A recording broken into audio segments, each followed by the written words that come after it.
જૂનાગઢમાં તસ્કરોનો તરખાટ, મોબાઈલ શોપમાં 29 લાખની ચોરીને આપ્યો અંજામ। જ્યાં જૂનાગઢના કેશોદ પંથકમાં તસ્કરો જાણે કે બેફામ બન્યા છે। આ તસ્કરોએ તાલુકા પંચાયત કચેરીની સામે આવેલી સાંઈરામ મોબાઈલ શોપમાં હાથ ફેરો કર્યો હતો।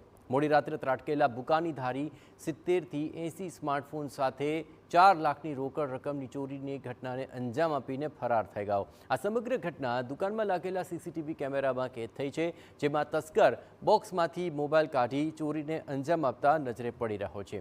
સમગ્ર મામલે પોલીસે ફરિયાદ દઈ વધુ તપાસ હાથ ધરી છે।